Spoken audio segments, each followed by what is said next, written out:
Perfect. Okay. Chanukah Sameach, not yet, very soon. Happy Chanukah. And it should be like, okay, perfect. Okay, so today we're going to go a little bit through a concept of Chanukah. What is Chanukah? What does Chanukah mean? What is the message of Chanukah? And how does it speak to us today? Every time any holiday comes around, the best thing to do is what you guys came to do today, and that is to come, learn about the holiday, understand what is behind the holiday. We'll throw a few secrets there, a few secrets there, some nice stuff that you can share with the family. But in all, just to understand what this holiday means to us as Jews, and how, in the practical, how can we learn from that, not just for Chanukah. You have to look at the different holidays. We have so many holidays. You take a map, you can make a map out of all the holidays of the year. And you start from point A, from Rosh Hashanah, is a big holiday, and then you do like footsteps, and then you reach Sukkot, footsteps, and then you reach Chanukah, and so on and so forth. They're not meant to be just like once in a while type of events. Like family events that, yes, family is very important. But the perspective of Judaism, of the Torah, of our sages, and the point of why we have them, they're like rest stops. Meaning, you're driving, let's say your Tesla, right? And it doesn't have enough range to reach Vegas. As Hashem, everyone who goes to Vegas this week should have a safe drive. Amen. No accidents, Bezat Hashem. All for the good, Bezat Hashem. But everyone is driving, right? Imagine your Tesla doesn't have enough range. So what do? You stop, you charge for 15 minutes, and now you're ready to go another time. This is what the holidays come to do. The holidays are not markings on the calendar saying, vacation, let's book a flight to Tahiti. Vacation, let's book a flight to Hawaii. Yes, I mean, it's good to rejuvenate and get back your powers and come back so you don't burn out. But the point of the holidays is to charge yourself up. And not just charging yourself. In the case of the Tesla, you're just putting electricity into the car. You're putting gas, whatever you're putting in, right? But when it comes to the holidays, you're adding more. You're also learning concepts of how to handle life in general. So from Chanukah, when's the next holiday? Purim. I mean, the real holiday. There's Tu B'Shvat, there's the Chag HaIlanot, there's the fast of the 10th of Tevet, it's coming up. But the real holiday is going to be Purim. From now till Purim, what do? That's what Chanukah comes to do. HaKadosh Baruch Hu, the holy tzaddikim, this is written in the tzaddikim books, that they say that in a spiritual sense, every holiday opens a certain potential of that holiday. So what we're going to be studying is what's the potential, what's the theme of Chanukah, what's the, if you will, what's the meat of Chanukah that we're supposed to take with us for the road to come, all the way till Purim, Be'ezat Hashem. What is it? What are we learning? Be'ezat Hashem for the rest of our life. Now, what I want you to do is think about it like this. Take each holiday, right? This is the best way to start any type of investigation. Take each holiday. I'm going to tell you a name. You're going to tell me what you think of that holiday. So let's start. Let's say we're going to start with Pesach. What are the first words that come up to your mind? Matzah. Exactly. Matzah. What else? Freedom from Egypt. All these things, right? Gathering and talking about history. Gathering, the Haggadah, right? Talking about the Am Yisrael coming out of Egypt and everything. Right? Exactly. Right? Now, let's go next. What about Sukkot? What do you think about Sukkot? What are the first things that come up to your mind about Sukkot? The Sukkah. There's nothing more than literally the Sukkah. Now, some would tell you, Lulav and Etrog, right? Okay. Now, when I talk about Purim, what about Purim? So this depends. If you ask the regular population, they say it's a party, dress up, costumes. If you ask yeshiva guys, come on. Oh my goodness, it's a lot of drinking. A lot of drinking. Getting to the one time of the year that yeshiva guys get to actually drink is going to be Purim. I mean, any other time that they drink is not right. It's not right, but it's not like, this is not the way. When do we allow you to drink? Purim. So that's Purim for us.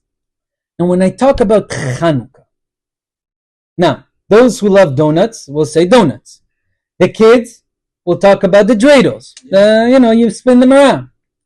But the one thing that I would say that sticks out on Chanukah is the Chanukiah, the light. Yeah, the light. Light. Something fascinating to me is that Chanukah always falls around the time when the Christians are all about light, are all about lighting their house. Sometimes it's a week before, sometimes it's a week after, and sometimes, like this year, it's literally the same day.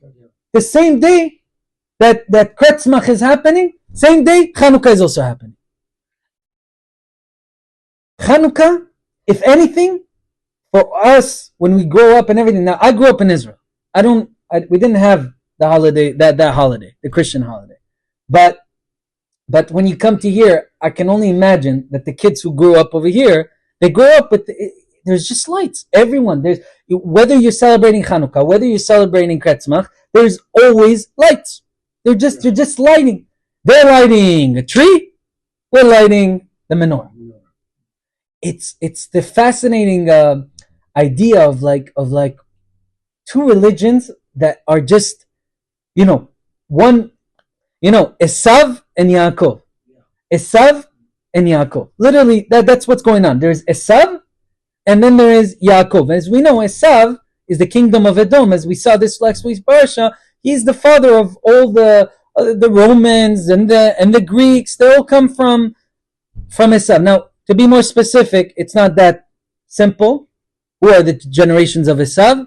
But we treat the Roman Empire and its influence on the world, and especially the Romans themselves, as the sons of Esav. They are. Historically, it is proven that they are the sons of Esav. Now, Chanukah is called the Festival of Lights by many people. There's so much lights and everything. What does light mean to me? To you? To any one of us? How do we take that and translate that into practical terms? That there's light. What does this mean to us? So this is where I want to go. So buckle up, please. We're going to go on a whole journey right now to explain. It's going to be a little bit deep. We're going to go high. We're going to go low. But just try and stay with me. I'll try to make everything come around to a full circle. Okay? Now, as you can see, I already told Mr. Sassan over here, we have a computer. We upgraded. We became more modern recently. So we're gonna be looking a little bit at the computer and continuing, just so I know where we're going. Okay. So now, as we said, the keyword, the thing that pops up to your brain when you're thinking about Chanukah is light. Now, I want to dare to say that what Chanukah teaches us is that we have to be a light. We have the responsibility upon each and every one of us to become a light.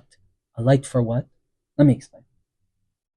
There is two purposes or utilities that I think we can understand what a light does. Tell me if I'm wrong. One thing is that, let's say we're in a dark room. Me and you are in a dark room, right? And we want to see what's around us. We just want to see. So what do? We turn on the light. What light does to the place that we are, it removes the darkness and it lets us see where we are. One function. The other function of what a light comes to do is let's just say it was completely dark, right? And you saw a light all the way down the street.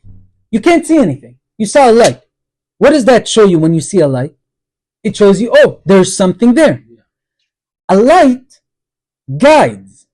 What it does, one of the purposes of a light is that it guides. Am Yisrael, when they were in the desert for 40 years, it says that during the day, what went ahead of the camp of Israel? The cloud of glory. Kept them cool, kept them safe. This is what it says in the Torah. Anan, the cloud. And at night, it was a pillar of fire. Walked before the camp of Israel for 40 years. And what was it coming to do? Those two purposes. A, to guard. Can you imagine a desert? completely dark. It's not like over here. The desert is completely dark. And the pillar of fire came to what? To illuminate to them where they are, so they don't stumble upon rocks, so they don't fall into pits in the desert, to scare away other things. It illuminates the place that they are, and it guided them. So, for example, you're hiking, you're going into a nice cavern. And what do they call it? They call it cenotes. You know what cenotes are? They're like those caves. There's caves with water. They're filled with water. Some of them with a lot of I forgot what the bats and stuff. what? Bats. No. There's with bats. Trevor. Yeah, bats with Trevor. bats, and Trevor. they're basically they're caves with this. They call them cenotes, I think. And you go in there, and at some point you're getting away from the entrance. It becomes darker and darker and darker, and then you keep going and you can't see anything. But then you see a light at the end of the tunnel. Does that light illuminate the place you are in right now? I don't think so. No, it doesn't. But what does it do? It acts as a guide. So I would say the two functions that we can learn about light is that A, it illuminates, B, it guides. It guides. So how let's take it into more practical terms right now. Now, what light comes to do, the antithesis of light, is what? Is darkness. What is darkness in the Torah? If you open Genesis, Bereshit bara Elohim, et hashamayim ve'et haaretz, ve'haaretz hayta, and the land was tohu, vavohu, ve'choshech al penei tehom, and there was darkness upon the waters. There was a whole mix-up in the entire world when God created the universe. We don't know what it looked like. We don't know what was before. And actually, by the way, in Judaism, the Talmud says, we don't ask. We don't ask. What does that mean, we don't ask? It says that the Gemara is something fascinating. We don't ask what was before. One is not allowed to ask about what was before, what is above, and what is under, and what will be. Gemara asks, what do you mean by that? Gemara says, imagine you have a king, right? Would you go in front of Napoleon, let's say, lahavdil, to separate between Kodesh and Chol? You go in front of Napoleon. Imagine you started, in the eyes of Napoleon, started to read his, family ancestry. Who's your mom exactly? Who's your dad? You start asking. Oh, this is the king. This is the emperor. What are you doing? Off with his head. It's a certain type of a respect that we give the king, that we give a king. HaKadosh Baruch Hu, who is the King of Kings, right? It is not proper to ask, where did he come from? What was before him? What is above? What is beyond? And what will be after the world is destroyed and everything? After the world is over? We don't know. That's not up to us to ask. Also, the Gemara says, someone who asks these questions is a fool. Why? Because you're never going to get it. Imagine, it's so funny. You talk to AI. I really recommend, I know it might sound crazy. I really recommend one time having a really philosophical question and answer with ChatGPT. Just talk to him like you're talking to a human being. At some point, I had a whole conversation. I wanted to see what this thing is about. I remember this was like 2 years ago when ChatGPT became the newest thing and everything.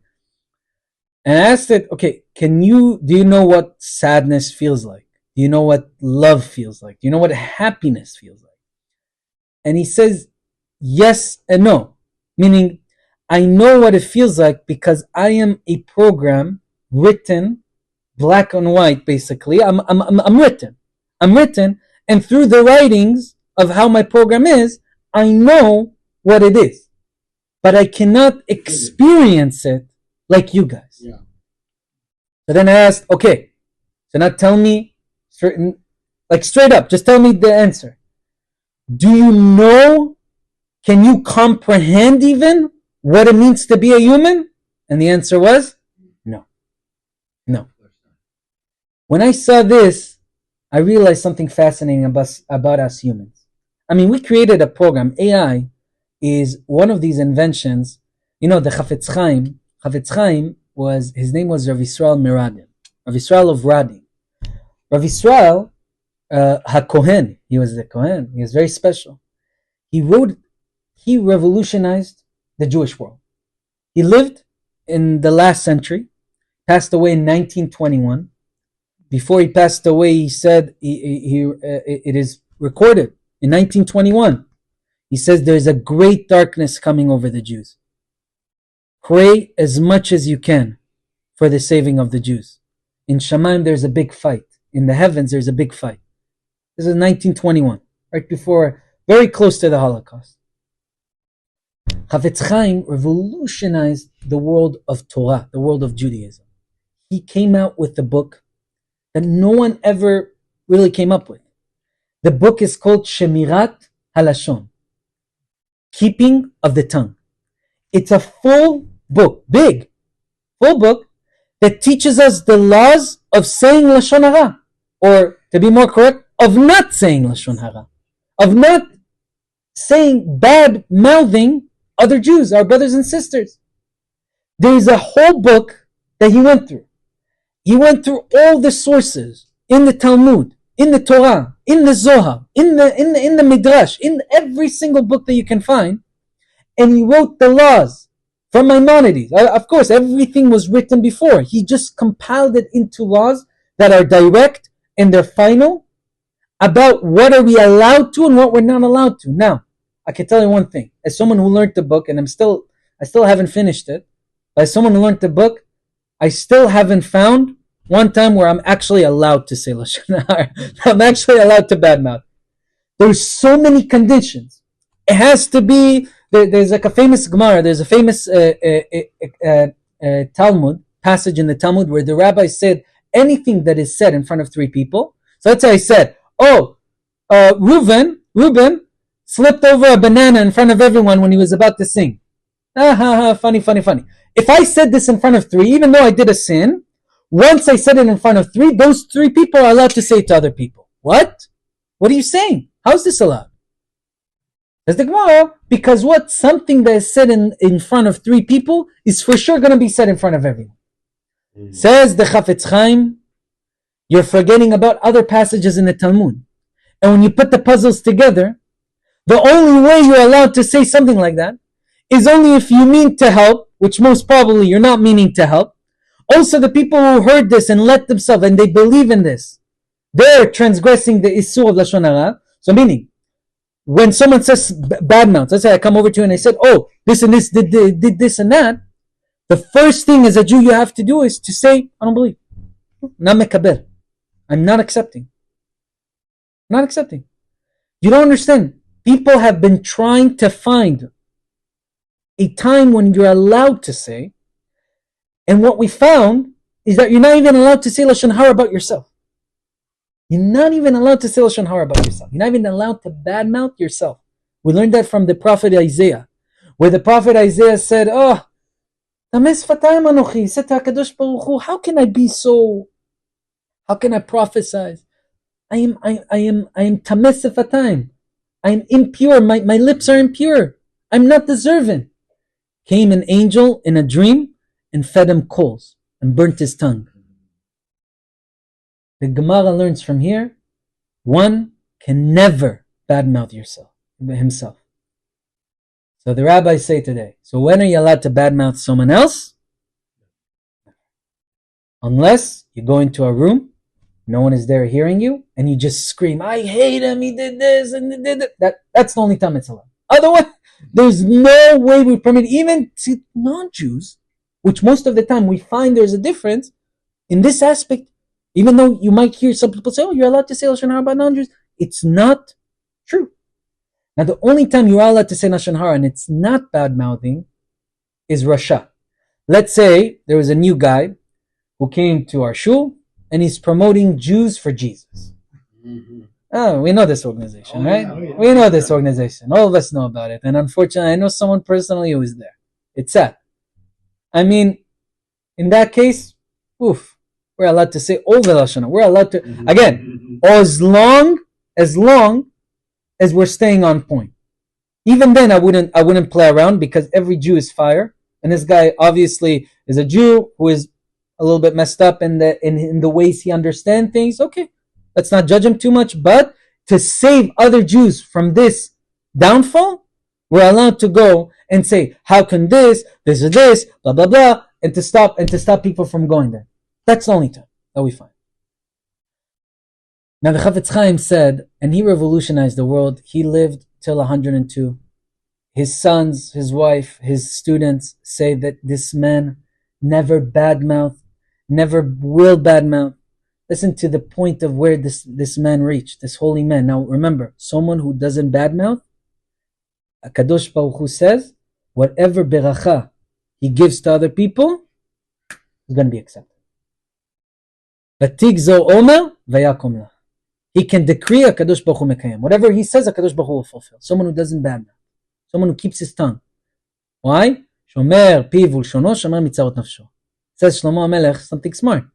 You want to save yourself from troubles of life. There's so much trouble of life. Keep your tongue. Don't say anything. Usually, the tongue puts us in weird situations, in bad situations. Watch out. Don't say. Chafetz Chaim one time was hosted with another rabbi at a widow's house. She hosted them with a lot of grace, with a lot of respect, and she made them dinner. Now, she made chicken on the bone. I mean, she fed it to them. She gave it to them, they had a whole meal. And there wasn't salt or there wasn't pepper, I don't know, but it tasted horrible because it was missing some type of a spice. When she came around, the rabbi said, one of the rabbis, not Chafetz Chaim, the guy who was accompanying him, he said, she asked him, how's the food? He said, it's very good, but maybe you can add a little bit of salt, pepper, make it. He didn't even say it in a bad way. Straight away, the Chafetz Chaim said, this food is amazing. And he went to this rabbi and he told him, how could you? How could you even say such a thing? Let's just say, yes, it's missing salt and everything. Imagine you're playing with fire. Imagine she takes it the wrong way. Did you ever think that maybe you could tell me, but for a widow, Rachmana litzlan, who's making us food and everything, you gulp down the food. You don't even say a word. You say, this is good. This is tasty. Can you imagine how many thoughts she's going to have? And the Torah says that a lady has more understanding than a man. Meaning she thinks more. Then one comment, maybe this and that. And what's going to happen? You're going to make a widow cry. You're going to make a widow feel bad. He says, how could you do this? This itself could be part of bad mouth. Even though halachically it's not, it's called avak lashon hara. It's called dust of lashon hara. He said, and this whole thing was an introduction just to show you who is this Chafetz Chaim. There's so many stories I could say about him all night, but amazing personality in Judaism.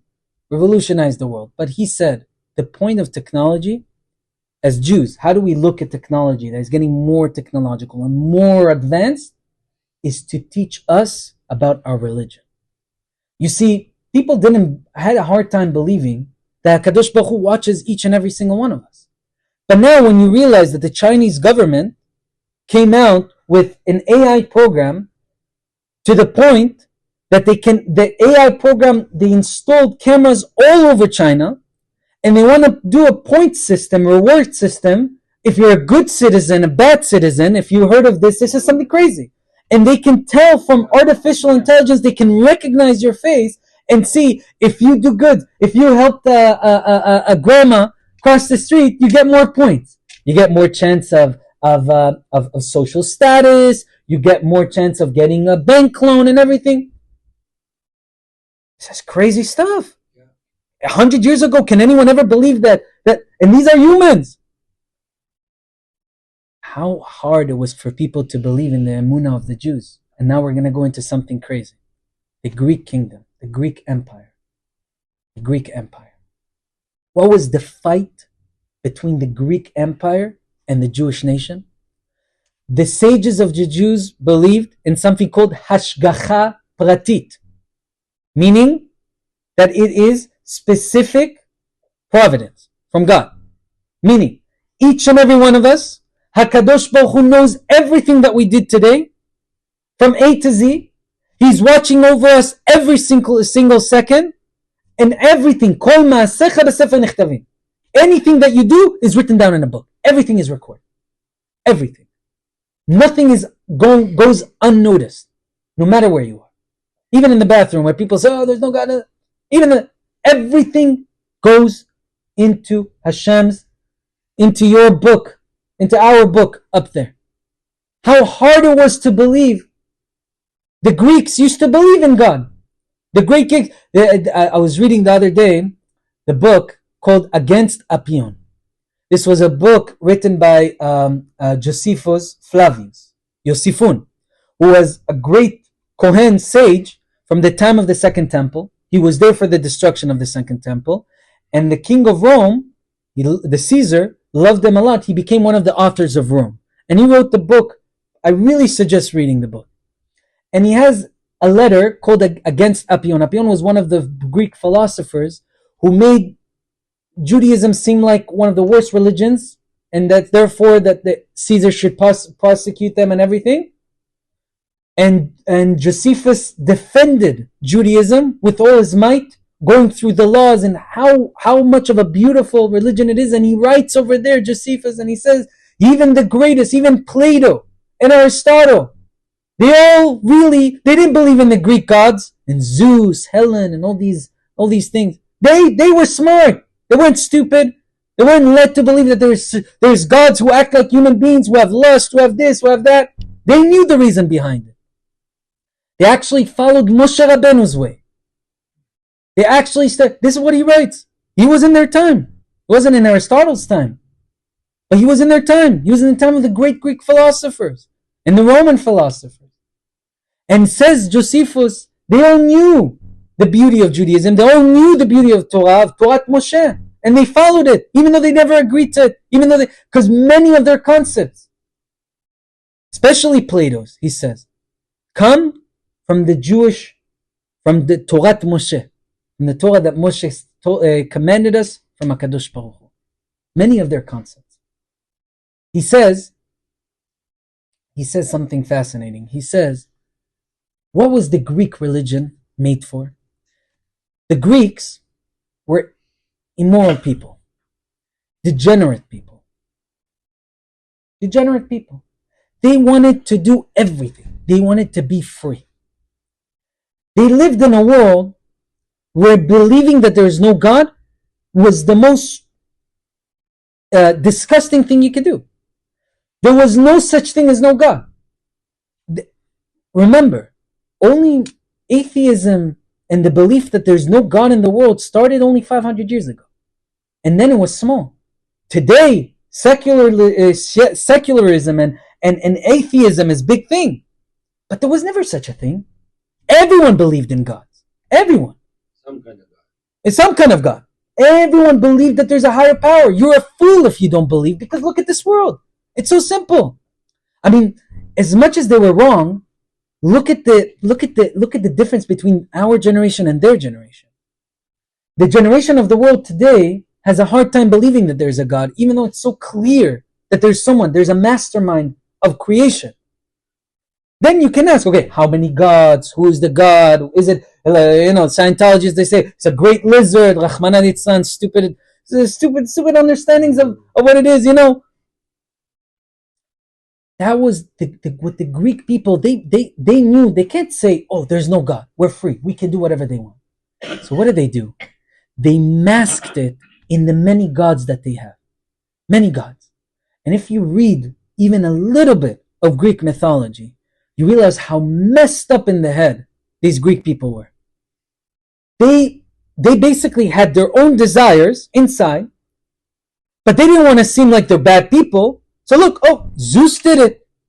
Zeus went and cheated on his wife. She did this, she did that. There's a god of this, there's a god of that. And they have lust, and they have this, and they come to this world, and they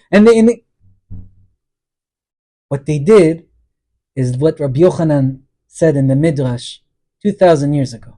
One of the great sages, Rabbi Yochanan, said, Reshaim omdim al Elokehem. Reshaim are people who are astray from the path. They stand upon their God. What does that mean, they stand? We talked about this a few times. They dictate to their God, to their religion, how it should be. They stand upon their God. Tzadikim, Elohehem omed ma'alehem.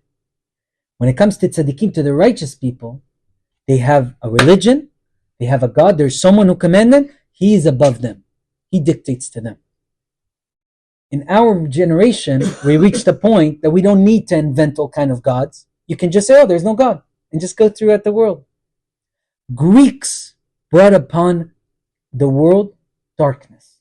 That's why the sages of old, all the way from the temple, say, Yavan, Greek kingdom, is the choshech that is hinted to in the Torah as choshech, as darkness to the world. What did they tell Am Yisrael to do? They told them, write on the horn of your bulls. Back then, it was an archaeological community.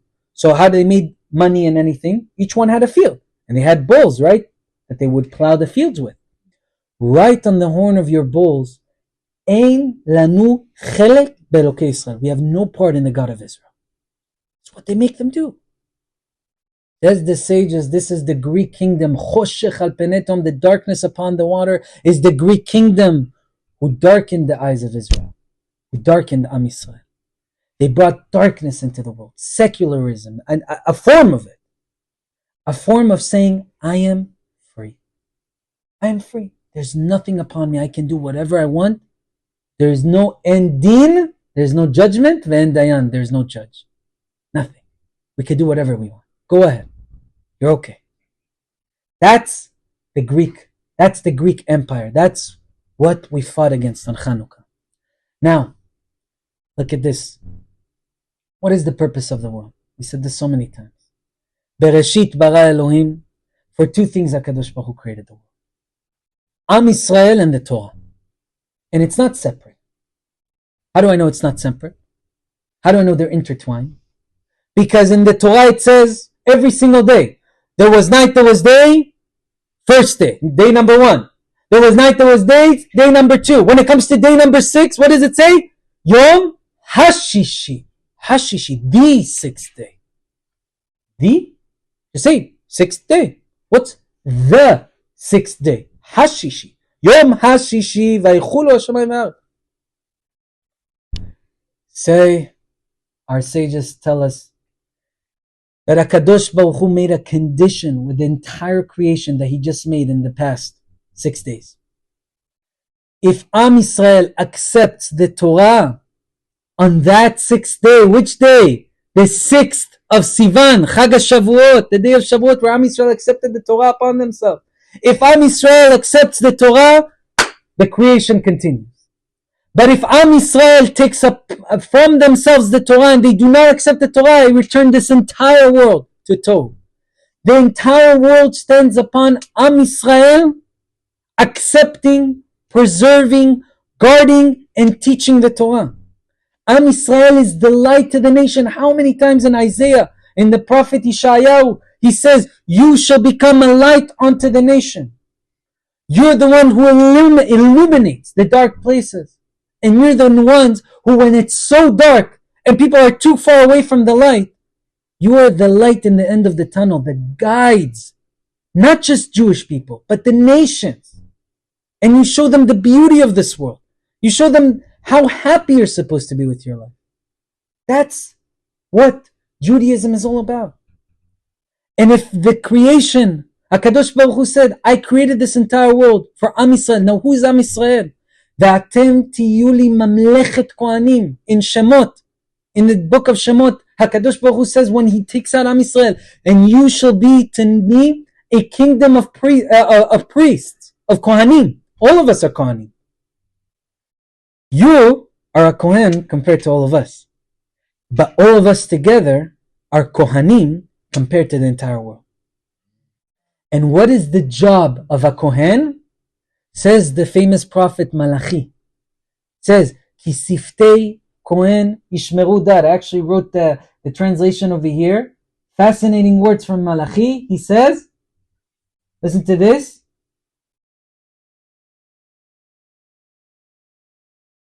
For the lips of a priest guard knowledge, and rulings are sought from his mouth, for he is a messenger of God of hosts. Says Malachi, what is the purpose of the Kohanim? And guess what? When the Beit HaMikdash, Josephus actually writes this, when there was Kohanim in the Beit HaMikdash, who was the one who taught? Is this tameh? Is this impure? Is this pure? Is this kosher? Is this not kosher? Who are the rabbis? Who are the designated rabbis of the Jewish nation? The Kohanim. You better study all the laws before the third temple. You're going to be the ones telling us how to go. This is what the Kohanim used to do. The Kohanim, the priests, were the ones who taught Am Yisrael, and in turn, Am Yisrael themselves taught the entire world. You guys are a kingdom of priests. Now the nest of Chanukah, now I'm going to tell you a secret over here. The nest of Chanukah, the miracle of Chanukah. Who was the one who carried the nest of Chanukah? What were the names? Matityahu and his 5 sons. And what were they? Kohanim. Kohanim. They were the children of Yochanan Kohen Gadol, Yochanan the great priest. Matityahu was the grandson. They were a family of Kohanim that was very famous in Am Yisrael. They were from the city of Chashmon. And on their flag, because each family back in Am Yisrael, actually there's a flag for the not for the Benashti family.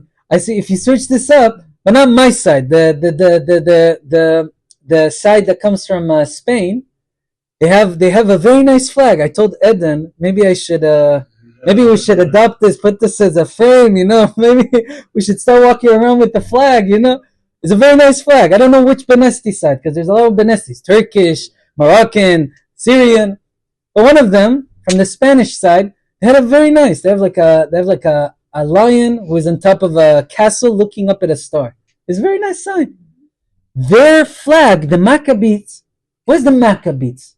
Maccabi, mi kamocha ba'elim Hashem, is the acronym of mi kamocha ba'elim Adonai Yud. Maccabi. Who is like you in all the gods? Hashem. All the gods? Which God? Greek gods. They came and they screamed because the Greeks came and they said, you have no parts in the God of Israel. You have the part in the Greek gods. Go do whatever you want. To the point that one of the Jews, unfortunately, went in front of the altar of the Beit HaMikdash and he ate a nice pig steak. Pig! In the Beit HaMikdash! Out of everywhere! Go eat it in your home! In the Beit HaMikdash! Matityahu went ahead, took out his sword. His head came tumbling on the ground. The Greek officers saw this. Started fighting. There was a whole war. Suddenly Matityahu and his 5 sons, they start fighting all the Greeks. They beat all the Greeks in Jerusalem, but then the emperor hears about it. And he sends more armies and elephants, things that the Jews had no way to fight. But Matityahu goes, the Kohen, the priest, and he says, Mila Hashem Elai. Just like when the Jews worshipped the golden calf, Moshe said, who is to God? Come to me. Come to my camp. All those who are sinners, stay there. Who is to God? Who believes in HaKadosh will come to me. And suddenly a whole pack of people joined Matityahu and his sons, and they went to a whole fight fighting the elephants. And some of his sons passed away. Eliezer, that we remember every single Chanukah, was crushed by one of the elephants, by an elephant. It was battle of history. And HaKadosh Baruch Hu helped them, and they won the Greeks. They won the Greeks. They beat the Greek kingdom. They made peace with them, whatever happened. And Matityahu became a king. And then from then on, the Chashmonaim, the family of Chashmon, ruled as kings, even though they're not from the tribe of Judah. Which, by the way, they got punished for that. How dare you become the king of Israel? Hashem said only from the tribe of David HaMelech. Only the king of Judea are allowed to become kings. Not from the Kohanim. They actually got punished from that. Anyone comes and he tells you I'm the son of Matityahu or one of those Maccabees is a liar, says the Gemara. He's a complete liar. The last one was the great granddaughter of, they ruled for 140 years. the great-great-great-granddaughter of Matityahu, before she passed away, she was forced married into that king of Israel at the time called Hordus. And she didn't want, because he was a goy, he was a complete goy, and she didn't want to, she didn't want to have this union. And he ruled Israel by force. So she acted like everything this, and the night of, she went up to the temple, to her palace. She went all the way to the roof, and to the entire streets she screamed, "Whoever, I'm the last one of the Chashmonaim, from the sons of Matityahu. Whoever says they come from that line is a liar," and she jumped off the roof and died. There's no more Maccabees today. Completely annihilated, and the sages say that this is the reason, because they took upon the kingdom, which they weren't supposed to. They were supposed to be humble and give it to the kings of Judea. But instead they took the kingdom upon themselves. A Kohen cannot be a king. A Levite cannot. Shimonite cannot be. It's from Yehuda, from the tribe of David HaMelech. These are the But what do you see? This entire miracle happened by who? By the priests. What were they fighting for? They were fighting against the Greeks who said no more Torah. No more. They said no more to that light of Judaism. And that's what they were fighting for. That's what they gave up their life for. In the words Chanukah, I'm going to end with this. In the words Chanukah, we have a beautiful message. Chinuch Chafhe. What's chinuch? Chinuch means a beginning, initiation. We always say you have to do chinuch to your children. What is chinuch to your children? To teach your children. But what's the word chinuch? Why not limud? Limud. We always use the word chinuch. Says Rashi, the great commentator, chinuch means initiation to a certain craft, a certain task. The world, the holy rabbis tell us that the world was initiated on Chanukah. Again, the world began again. Because what the Greeks wanted to do is to bring complete darkness, to destroy the world. Because the world stands upon what? The creation stands upon what? When we accept the Torah on ourselves. Once we lost, Im lo beriti, says David HaMelech, Im lo beriti yomav aleh, if not for my covenant with the Jews, the Torah, day and night, chukot shamayim v'aretz or something. All the laws of natures will disappear. All the world, boom. Our world, the Torah, and this is our age-old belief as Jews. It still applies today. And that's what Chanukah teaches us. To become a light to the nation. To ourselves and to the people that are all the way in the darkness. Wherever they are. Either act as their guide or illuminate. If I leave you with anything, I will leave you with this. At Chanukah, we don't light torches. We could light a nice torch, but we light what? We light candles. David HaMelech says, Ki ner Hashem, the candle of God, nishmat adam, is the soul of a human being. The reason why we don't light torches and stuff, we light candles, is to tell you that we're not looking for the greatest rabbis, the torches of Israel, to go and illuminate and guide.